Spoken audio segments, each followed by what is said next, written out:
A good Yontif, Freilich Lag Baimer. Being that today is Lag Baimer, and it's the Matan Torah of Primus HaTorah, that's the way the Rebbe Rashab describes it in Svartim Lechem Samach Vov. So, though we're going the series of Seder Shtalshus, I thought how appropriate it is to talk about Lag Baimer. So I wish it was the week of Hoid. We were up to Gvura, Chesed Gvura. Okay, but so be it. So I'll talk about Lag Baimer and resume next week the Seder, the series we've been doing.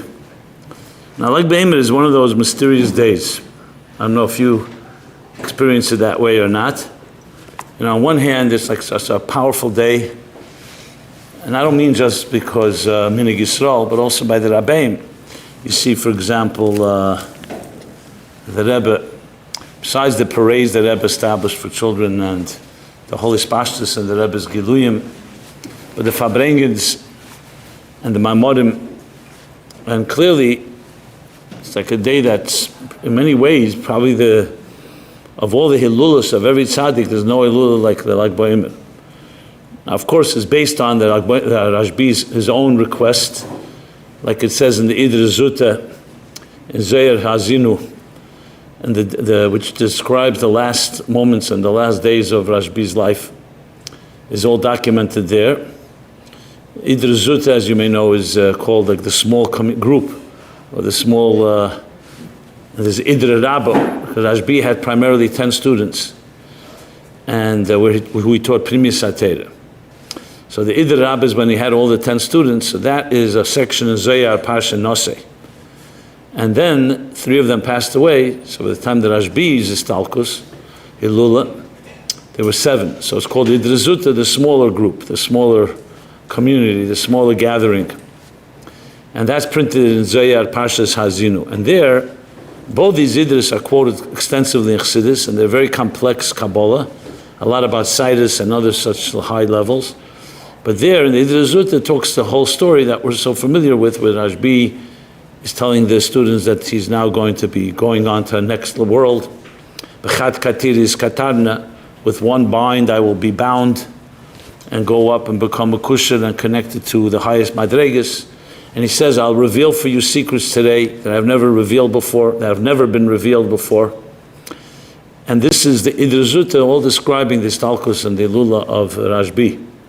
And that's where he asks the Talmidim that they should always they should make it a simcha. It shouldn't be a day of grieving. So for sure they sat Shiva after Rashbi passed away, there's no question about that, al pi Torah, al pi halacha. But over the generations, it should be Yom Simchasei, the Rashbi, Shal Rashbi. And that's quoted in Kisvei Arizal and the Mishnah Chassidim. All the Marmikemis already are cited in the Rebbe's letters and Sichos, where he talks about Lag Baimer, Yom Simchasei Shal Rashbi. So that is the most ostensible and basic reason why this day is celebrated, because Rashbi asked. But Hagufa Kasha, why did Rashbi ask? Why didn't Moshe Rabbeinu ask? Why didn't any of the others? What is it about the Rashbi and Lag Baimer?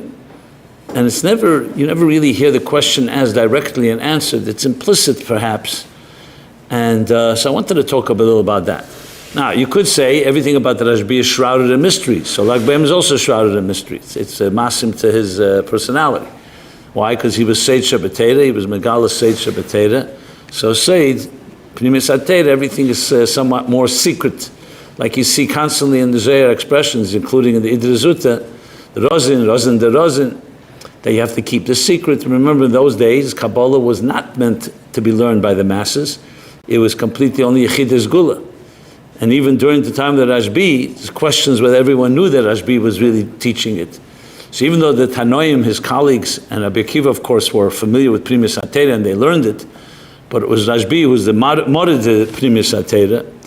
But as the generations went on, we know that Arizal, which is over almost 1,400 years later, that Arizal comes and says, Mitzvah legal zeis hachachma, and then accelerated with the Mashiach telling the Baal Shem Tov, Yefutza meinesecha chutza. So for us, this already became a mandate that today it's a mitzvah to teach and be revealed his Zeis HaChochma. But that Gufa, he says, mitzvah legal is Zeis HaChochma, tells you that up to that point it was not a mitzvah. And it was actually the opposite. Like he says in Chigig in the Mishnah Beferish, that Zozei Teira, Sisrei Teira, Maisa Merkava should be only learned by Yochid, and only to someone who understands, and Mevin Hadvarim, all the different expressions there. And the obvious reason is because the Primis HaTeira is very dakazdik and very subtle, and if you don't learn it properly with the right teacher, that's why it's called Kabbalah. Kabbalah, even though all Kol HaTeira is Kabbalah Ish Mipi Ish, but Kabbalah specifically is called that because you need to be a Makabal and you need to have a Mashpiyah. Because it's not something you can just learn on your own. It's not just Seichel. It's a Lakus and a lot of Dakas Dikinyonim, and it could be also the Mafshit Megash Musam to make sure that it's not taken literal, as the Baal Shem Tov was very keen on emphasizing that when you learn Kabbalah, it talks about Yechudim and Zivugim, and if you don't understand the Edelkeit of it and the Ruchnius, you can forgreb, and that's exactly what happened. Shapsei Tzvi, Jacob Frank, and many others who distorted Kabbalah and used it for Mamish, the Don for Shalosh Klippos Hatmeis, literally. And even those that did, look at the challenges that the Alter Rebbe himself has to come in a Geras HaKedesh and defend, because they were burning the Tzavos HaRevosh and the Teres HaBaal Shem Tov, because it says the Shechina is even as Meslabeshes B'Tachtenim, and the Alter Rebbe writes that the Baal Shem Tov spoke in Yiddish. He couldn't have said Meslabeshes. What he said was Shechenes, which means Makif. Why? Because when you learn Kabbalah, you can literally understand that Lukus is in every Dover, Mos and Ra, and even Shalosh Klippos Hatmeis. So it's true there are Netzutze Kedusha, but that's why you need to really understand these topics. I'm just giving an example where it can be complete distortions. And the same thing with other matters. So in the times of Rashbi, was the exact opposite. It was Seilus Noki, which means it was very pure and only learned very, very controlled setting and in secret. And it was not something that was mefursum to everybody. Now the question of, as I said, by the Tanoim, how much they knew Primis HaTeira. Remember, knowing can be by learning, can also be by Hergish. By Matan Teira, they even experienced Elikus. Didn't necessarily have to learn Kabbalah, they experienced a mystical experience when you read the story of Matan Teira, as the Rebbe explained. But getting back to Rashbi and Lag BaOmer, it's not 100%, like I said, why is this day so powerful? Someone asks you, Pesach, we left Mitzrayim. Shavuos, we was Kabbalah Teira. Sukkot is the mitzvah of Sukkot, representing the Sukkah and all the other things that Sukkot represents. But like BaOmer, unfortunately, someone asks you, what is it? So the Rebbe in all the Sichos, especially in the parades when he spoke to children, always talk about two things. That in this day is Yom Hilula and Simchas Rashbi. And the second thing, that is the day when Nifsuk, when the Magefa, that killed the 24,000 or the 12,000 pairs, the two pairs of 12,000 students of Rabbi Akiva, because Nogu Kovid Zelaza, the Gemara in Yevamis, of Samach Beis, that this Poskula Malomos, this is the day where they stopped dying. So in a sense, it's a celebration because it was the day when the grieving ended. There's a shaila whether what happens afterwards, why then don't we do chasnas afterwards, and so on. Some do. So there's different, in halacha, there's different opinions of the girsa exactly, because it says ben Pesach la'atzeres was the magefa. But some say there's a nusach, not la'atzeres, but the chetzi atzeres, like in other words, 2 weeks before Shavuos. So there are opinions that actually after the magefa stopped like BaOmer, it didn't continue. Others say it did continue, just on that day it stopped. But regardless, however you understand it, something happened like BaOmer. And the Rebbe brings these two events and connects them very often, because Rashbi was actually one of the 5 Talmidim that Rabbi Akiva rebuilt the world. The Gemara continues and says, after 24,000 such great students died, so there was Elam Shomim. The world was like desolate. And then he says he rebuilt it with the students, Rabbi Rashbi, Rabbi Meir, and the others that he mentions there. The Rebbe explains in Sichos that it's not just 5, it's 5 categories. There were much more than 5, because obviously if Rabbi Akiva built 24,000 students, you could imagine he didn't just remain with 5, but there were 5 main ones. So Rashbi is actually one of them. And what did they do? So the Rebbe explains it. The Lei Nogu Kovet Sebezeh is the opposite of Avos Yisrael. And Rashbi and the other Talmidim, they lived up to the Klal Gadol B'Teira that Rabbi Akiva taught. V'aftarecha kamecha is Klal Gadol B'Teira. So essentially, like BaOmer is a day of Avos Yisrael and Achdus Yisrael. This is one of the central themes you'll find in many of the Sichos. Now, there are Svarim, even before Sifrei Chabad, that talk a lot about Rashbi. The Rabbi Osher Zelig Margolius, he has Svarim, Shivchei Rashbi, Sipuri Rashbi. He brings a lot about why Lag BaOmer is such a big day. He quotes all the different sources. So there are collections that talk about why it is, but to go a little deeper into it, let's start with a question. And that is interesting that Rashbi, his Hilula, is right in the middle of Sfiras, and definitely connected, because Sfiras is a time where we don't do simchas, and we don't music and all the other leisure things. It's like a day that we mourn the 24,000 students. So an interesting similarity you find also, when is the Stalkus of the Arizal? On Heyov. Heyov is right in the 9 days, just a few days before Tisha B'Av. Also a time of grieving. So the two biggest, you can say, Mukabalim in history, the Rashbi and the Arizal, both the Stalkus is interestingly in sad times. Now, Rosh Chodeshov is also the Stalkus of Adon HaKayin. Also the beginning of the 9 days. Now, what do you find as a common denominator between these three? Push it historically. Historically, you find something unique about them. You know, Jews like to disagree. You're rarely going to find where everybody agrees on one thing. When it comes to the Gdei Yisrael throughout history, so there was a Shammai and there was a Hillel that had a different approach. And there's a Rav and Shmuel. All Vezvov Besufa, all Metech Chiba and Ava. But was Melchamte Shal Teirah.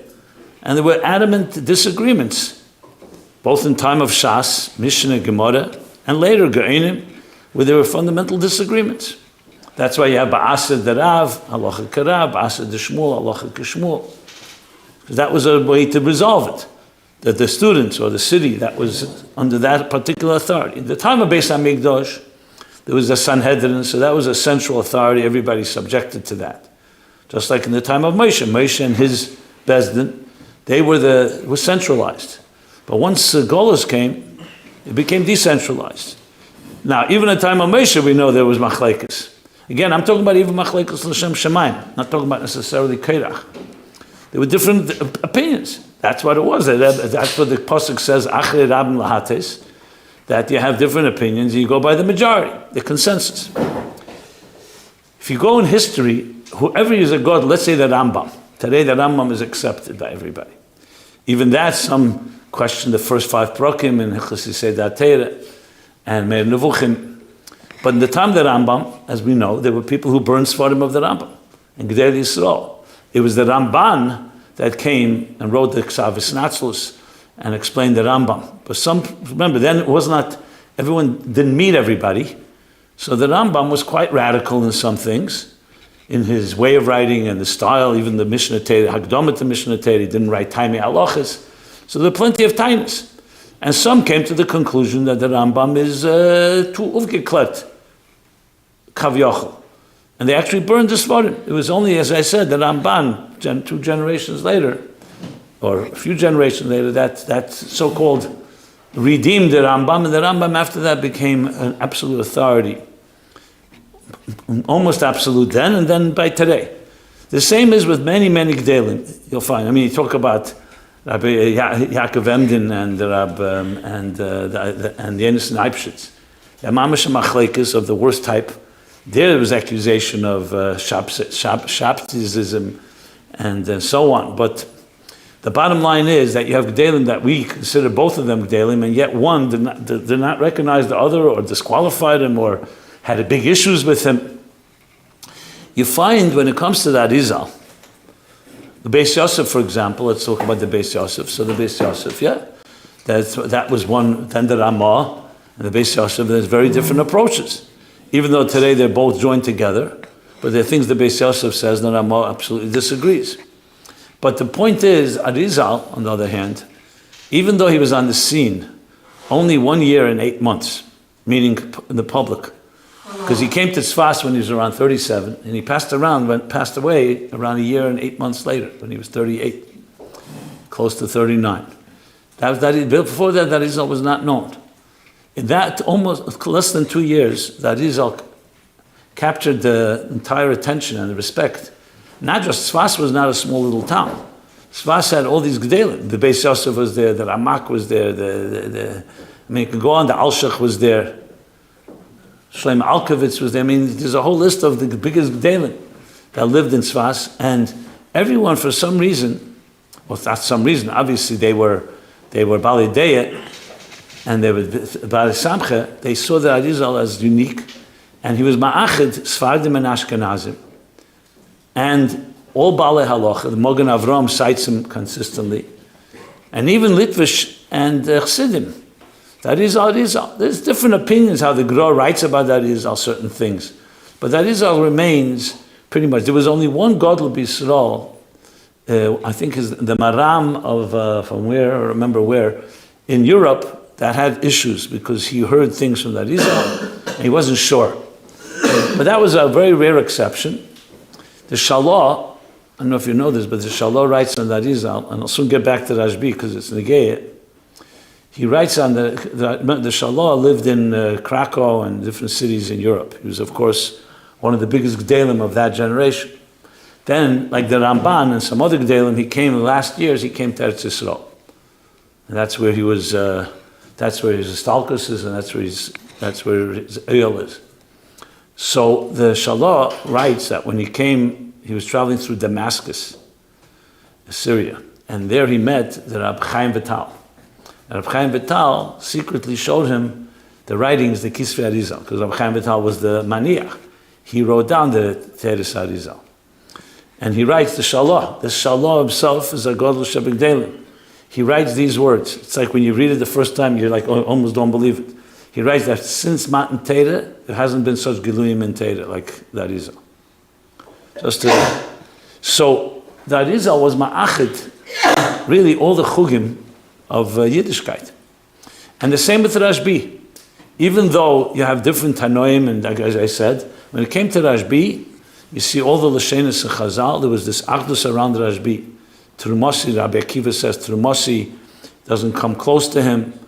All the different expressions, Isi, B'nei Aliyah, V'hemo Atim, okay, that Rashbi himself said. But he was recognized in some way, there was a tremendous Achdus around Rashbi, and also Lag B'Omer is exactly that.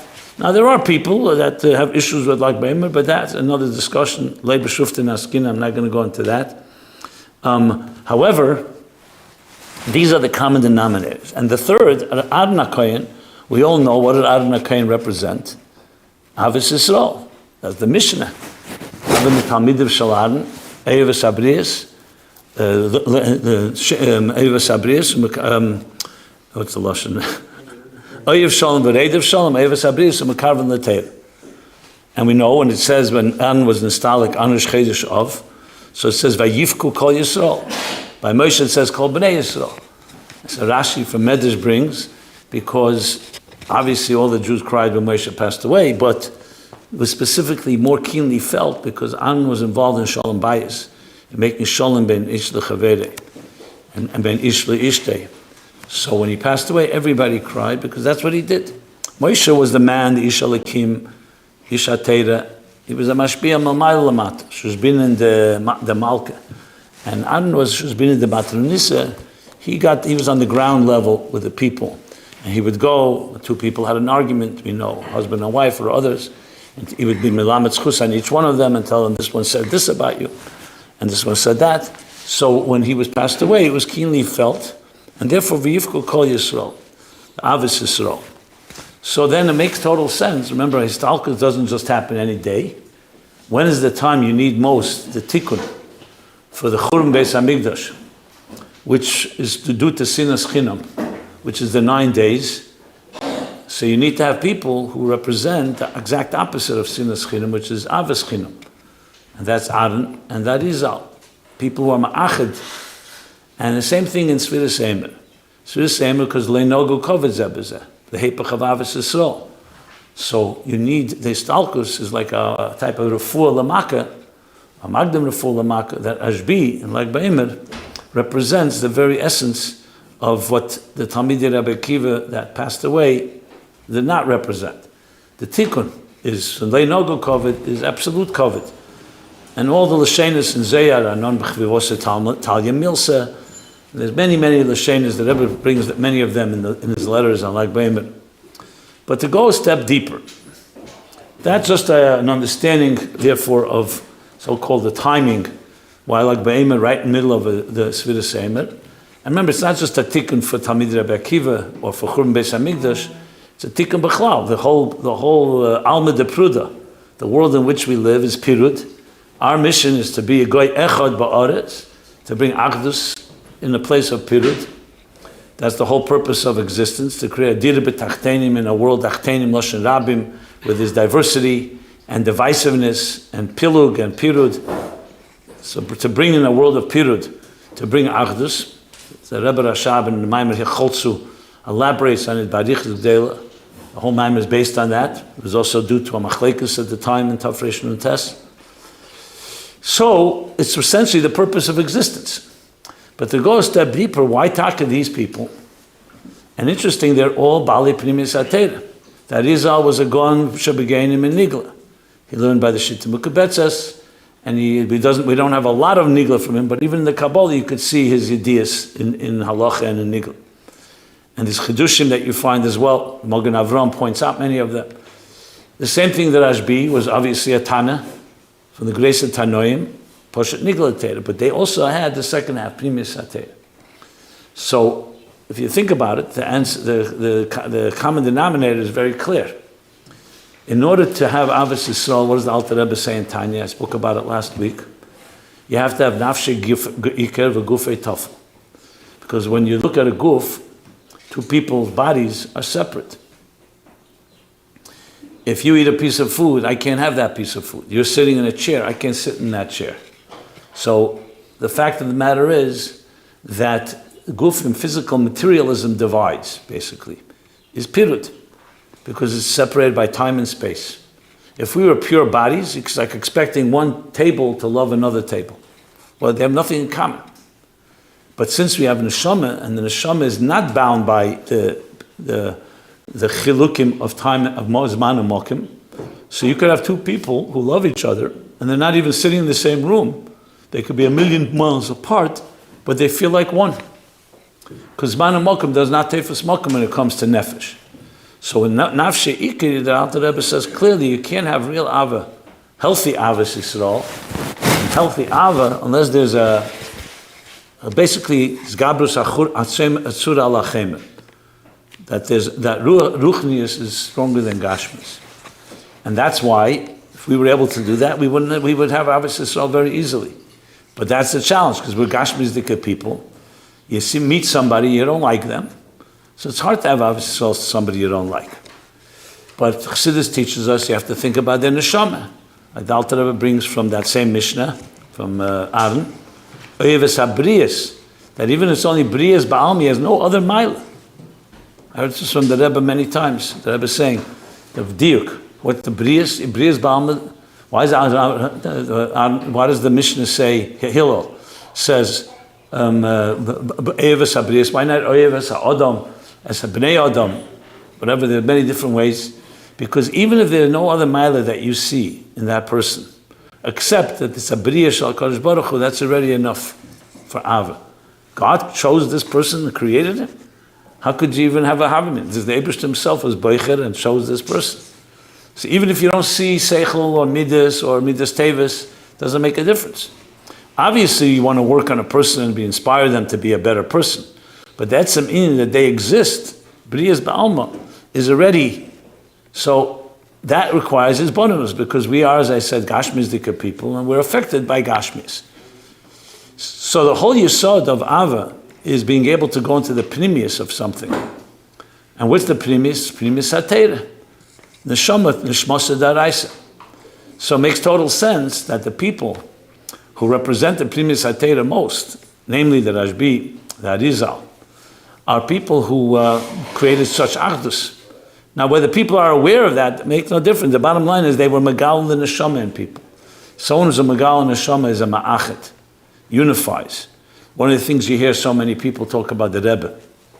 Even people are not Chassidim, and even people are not even necessarily Begolei Shem L'Teira Mitzvahs.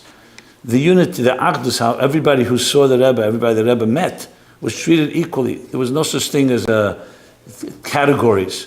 You know, that if you have a long beard, or you're Chassidus Shahid, or from Eid, you get special treatment. There's no such thing as that. It's like in many places, I don't want to be negative. You go to a place, certain people belong, and some people don't feel they belong there. By the Rebbe, there was no such thing. There was no one that would say, no, I feel that the Rebbe is rejecting me, or... on the contrary, you see by dollars, you see by Fabrengens, Yechidus, and so on.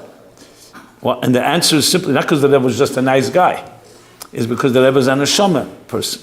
A Rebbe is an neshama, sees neshamas, and when there's neshama, the neshama is a chelik elekam and mamash. You know, I don't know if the story goes around so often that everybody, some question whether it's true or not. The one with the diamonds, how could the Rebbe stand so many hours giving out dollars as an elder man? And the Rebbe said, when you're counting diamonds, you don't get tired. As I said, I qualified because some people question whether the story is gehalten or not. Nobody has found an exact marker for it. But bottom line is, but the Teichen is definitely gehalten, because that's the whole attitude. When the shamas and the shamas. So therefore, the Morei Nishmosa Daraisa, starting from the Rashbi, were fundamentally forces of Achdus. Now that explains a lot of things, once you understand it that way. First of all, it explains the power of this day. The Lag B'Yom is the Gili HaPrimius. That's what it's in. We're celebrating Primius HaTeira. And that's the Yesod of Avos Yisrael, which is the tikkun for the plague of Leinogu Kovid Zebezeh. Secondly, it also explains what make the Rashbi unique. So you know, there's a word from the Alter Rebbe, Rab Hillel Parasher brings that by the Neshamas Alyenis, like Rashbi, there was no churban. It's a pretty strong statement to say. There was no churban. Now the Rashbi came after the Churban Beis Hamikdash, and he was actually very close to the churban. There's no question that Rashbi fasted on Tisha B'Av, and did what all the dinim are supposed to do on Tisha B'Av, and yet it says there was no churban. So the answer is, so we say Be'etzem, the Rebbe, Friedrich Rebbe, famous sikh that the Rebbe Rashab said, Yehi Hashem Elokeinu, Imanu ve'im avesenu, when the Friedrich Rebbe left prison in Kasrama, he quoted his father that said that not unsere Gufim seien gegangen in Golos. Only the body went to Golos, not the neshamas. And the Eibishter will decide when Mashiach and Geula will come. He speaks there that whole sikh. But what does that mean? So why Dafka the Rashbi is stuck in Churban by all of us? Our neshamas never went into Golos. Because we're not neshamadika people. You know, there's the famous Diak in Tanya, in Pei Q that says that the Ha'odam, who is the Ha'odam? The Tzemach Tzedek asks. By a Tzaddik and a Beini and a Rosh of a Tevle or Ravle, it says Ha'odam, who's the Odam? So Tzemach Tzedek zeichens the Pei Chavtes, because everyone asks, who's the person? Are you a divine soul or are you the animal soul? So some places it says Nefesh HaSichlis. And who decides? The Nefesh HaLekis says this, the Nefesh HaBami says that, there's a Mulchama, and who makes the decision? So famous question. So basically Tzemach Tzedek's answer, I mean Nefesh HaSichlis is usually the answer, but then Tanya doesn't bring the Nefesh HaSichlis, at least not explicitly. Or in one place he alludes to it. So the Tzemach Tzedek says, by a Tzaddik the Odom is the Nefesh HaLekis, because it dominates. By a Rosha and even a Beinoni, the Odom is the Nefesh HaBamis, because that's what dominates. So the point being is, yes, we have neshamas, but we're not on the shamadika level. We are bound by our gufim, and therefore the guf is in Golos, so we're in Golos. The person who's a complete neshama person, the neshama never went to Golos. Shama is a chelik elakam and mal mamish, even by us. But our chelik elakam mamish is in Golos, in our guf and nefesh habamis. By a person like a neshama, like Rashbi, it never is not in Golos by the guf and nefesh habamis. So b'meileh, there's no churban by him. Now, we don't know whether you could say this on every tzaddik. A pashtus l'cheri, yeah. On the other hand, it only says it by Rashbi. I think the lashon there from Rabbi Hillel, from the Alter Rebbe, is neshamas gevos kamoi Rashbi. So from that, mashma that the others as well. But what do you know from this? That even though there are other tzaddikim, there are obviously neshmosei ikav v'gufei tofel, obviously and markova, but by Rashbi it's explicit. He's higher than the Churban. That means he's in a place of Achdus, because the whole Churban is all about Pirut, again, separation, dissonance, disconnect. And Rashbi comes from a place that's higher than that. So again, I have not seen Mamish Beferish that any Rebbeim said, including the Rebbe, that Lag BaOmer is this powerful day. But when you read all the Sichos and the Maimorim, it's definitely between the lines. I remember very vividly every time the Rebbe came out to especially the Lag BaOmer parades. On Lag BaOmer, you saw the Rebbe's face was very different than any other day. Besides, always when the Rebbe was with children, it was always that way. As the Rebbe himself said, because children, Hevel Shem Beichet, so it's like the purest, Yove Teherim, Yisasku B'Teherim. So children are Toher. They're Pri-Chet Eitzadas, essentially. That's why Al-Tigu B'Mashiche, it says that when you go build a Beis HaMikdash, everybody has to participate, except the children. Tineke Shel Beis Rabbam, the Gemara says in Shabbos, because it says Al-Tigu B'Mashiche. And who's Mashiche? Elu Tineke Shel Beis Rabbam. That means, as the Rebbe explains, actually Simchas Torah Nun Beis, Tavshin Nun Beis, the last Simchas Torah Leisat, the Rebbe spoke to us. That Simchas Torah, for some reason, the Rebbe focused a lot on the children, and he discussed this Chazal, and he said, why? What means that? Means that they're higher than the Beis Hamikdash. That means their learning Torah is actually doing what others do through building the Beis Hamikdash, because they are Teherim, they are Meshiche, Al-Tiga B'Meshiche. Which of course explains the connection of Lag BaOmer to children. There's a Sikha, if you want to look up an interesting Lag BaOmer Sikha, where the Rebbe connects why children on Lag BaOmer Tavshim Mem Vav. I think it's printed in Chelik Lamed Gimel Lekutei Sichos in the Esophagus. Lag BaOmer Tavshim Mem Vav, the Rebbe's Magid. It's a whole Sikha. He talks a lot about the connection. What does children have to do with Rashbi? Why do you take out children? Parade or talucha or to a picnic or to the feld, as they say. Why dafka children? So he talks a whole lot of ichas, but one of the nekudas is this. And he also talks about bow and arrow, the keshes that children play with, also connected to Rashbi. But he also brings that in time of Rashbi, children knew primis hater, which is me'ain, what will be la'asid lavi, that all children will also know primis hater. Now it's not a steer to what I said before, that primis hater was a secret. Because children knew it. Obviously, they didn't know it in the full arichas. They sensed it, however you explain it. But there was a gili of primis atei, because children on that level. So when the Rebbe would come out Lag BaOmer, we could visibly see. Some of the best pictures of the Rebbe, I think, are Lag BaOmer pictures. But I'm talking now live, seeing it. It was a tziyur that's very hard to describe. It was a certain inner nachas, an inner glow. You didn't really see. Maybe Yom Kippur, at the end of Yom Kippur, looked a little like that. But I don't know, I don't want to start comparing the Rebbe's looks in different times. I'm just saying something that everybody noticed. They would sing Ani Mamin, always when the Rebbe came out from the 770 to the parade. Those days, the parades were always only when it was Sunday, because that was the day when schools were closed, so there were more children that came. After that, they started parades later, other days of the week as well. But then it was only when Lag BaOmer was on a Sunday. That's why there wasn't a parade every year.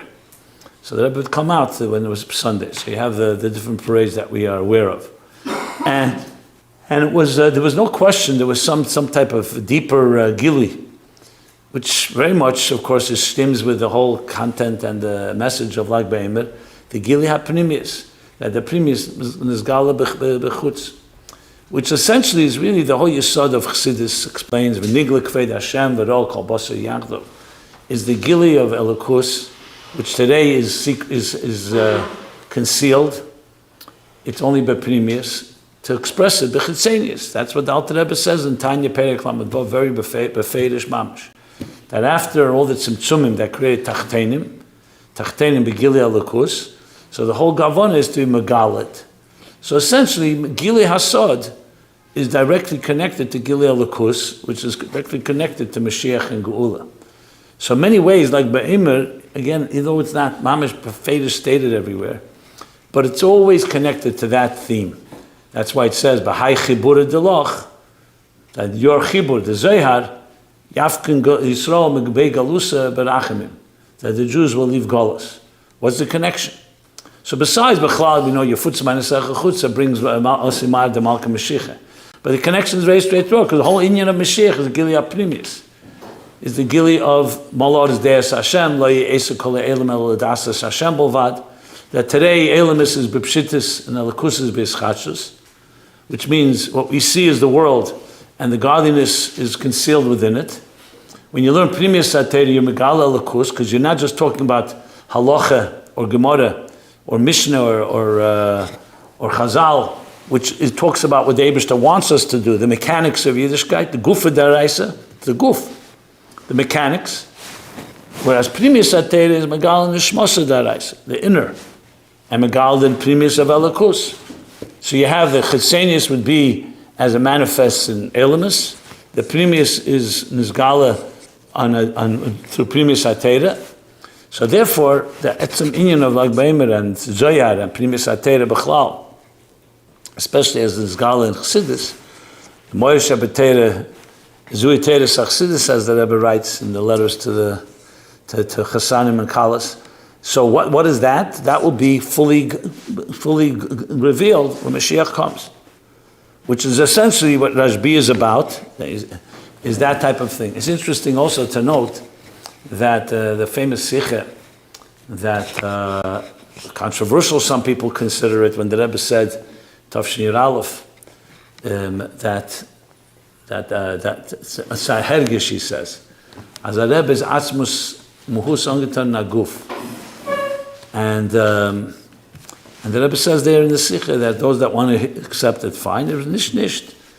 And then in the footnotes, the Rebbe brings to make it the makshin. The Rebbe says, "Yesh makshin." How could you say such a thing?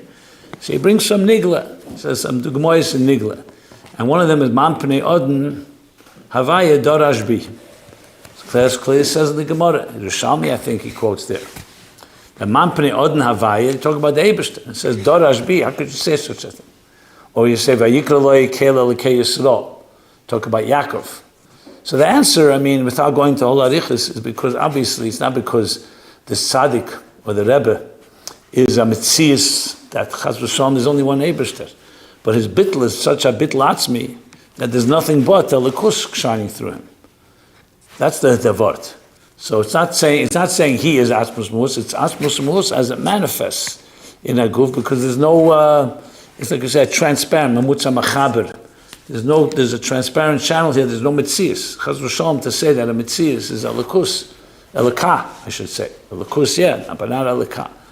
So all this comes to indicate the concept, as I'm saying, the gili hapnimius, the utter bittel, and it could very well be Rashbi in a sense, even though they call him Rabbeinu. You see many of the Negunim they sing on Rashbi, the Shivchei Rashbi on Lag Baimer.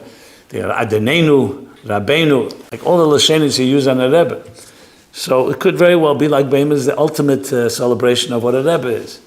Even though Moshe Rabbeinu was a Rebbe, of course, the first Rebbe, but the Gili of Pnimis Ater is a Iker Shebe Iker here, because it's about revealing the Neshama within each of us. So, as I said, some of the things here are B'derech, I can't say B'derech Efshir. I find it like, sometimes it's more explicit, but mostly between the lines, but somewhat to open up a little the mystery of Lag Baimer, why it's such a powerful day. So when we're celebrating it, and especially with children in every possible way, what we're doing really is celebrating Elokus, and celebrating Gili Elokus, Apnimius, Nishmasa, as a manifest through Rashbi, which is not just a theoretical thing, it also translates into true Avos Yisrael. That's why a parade by the Rebbe was like always Sheves Achim Gam Yochad, which was also the Torah of Rashbi, Yinim Yatov Manoim Sheves Achim Gam Yochad, Ya'achdus. You see that theme again and again and again. And to finally conclude with, the Rebbe would bring from the Mukatcher, the Minchas Elazar, that it says, Kedai Rab Shimon, Lismach Alav B'Shas HaDchak. Now what is he talking about? O Yochlan, he lifted his Kol Elam Kuli Min Adin. So what is he talking about? Shas HaDchak, Shas HaGolus. That Rab Shimon, you can rely on him to redeem us from Golus. And lifted Kol Elam Min Adin, the din and Tzimtzum and Gvuras of Golus. Why? Because Rashbi, as I said, by him was no Churban. He's Megala, that Elokus, and that essentially the Mashiach Shebe Kirbenu, the Mashiach that is Behelim, is Megala. So that is essentially the Shas HaDchak and Lismach Alav. And that's a common expression that Rebbe uses in many, many letters on the power of Rashbi. I'll say one final thing. I saw a Sikha, Lag B'Omer Tov Shem Mem, where the Rebbe brings, so we know that the Mittler Rebbe would go out in the feld, in the Hayem Yem today. They would go out in the feld on Lag B'Omer, and with Shom Meifsim was special in Yonim from Kinder. That's what it says there, especially children. Basically, Peikad HaKodesh. And there were many miracles that, Lag B'Omer were brachas. The Rebbe also, people who were having challenges of fertility and children, would go Lag B'Omer and ask for bracha, and many of them were fulfilled. So the Rebbe brings in that Sikh in Tov Shemem Vav, he brings also in Tov Shemem, he brings that the Medrash says that Rashbi was Peikad HaKodesh. And the Pashtus reason is because he opens up Pnimis. What's the problem with when it says Hashem Pokad Asara or Chana? They had difficulty having a child because the womb in a way is closed up and you need to open it. Who's the best advocate to open up something that's concealed is a Baal Pnimis HaTeira. So Rashbi was Megala Pnimis, and one of the Pnimis things is to bring down a child into this world. If there's any block or any bracha that's coming, but something is blocking the bracha from being fulfilled, so Rashbi was that. But the Rebbe says an interesting thing in Tov Shemem. Just mentioning it because I recently saw it again. He says that Peikad HaKodesh doesn't always mean only physical. That even if parents have an issue with children and they're having difficulty communicating, it's not the actual issues the Rebbe says, but I think the Rebbe says Sidab Sapirud or some type of disconnect between parents and children, like Ba'imah is a Yem Zgula, to make that connection. So it's interesting application of like Ba'imah, that it's a day of creating Ardus, even in places where there may have been some disagreement or machlekes. So I'm saying in Ashgacha Pratis, you never know who you're going to meet or who you know, or your own families or something like that. That like Ba'imah is a day that the brachas are open, the channels are open to create a kesher and a bridge between Primis and Chitzenius, meaning from the Primis of the Neshama and the deeper Ardus, to bring it down even in places where there may have been disagreements. And ultimately bring the full Ardus, which brings the biggest brachas, Barcheinu Avinu Kolonu Ke'echad. So, we should have all our lebedik and afreilach like Ba'imah, Ardus dikawan. And we should be mamshech the simcha and Ardus Kol Hashana Kula, especially to the Gula Amitis V'Ashleim. Afreilach and like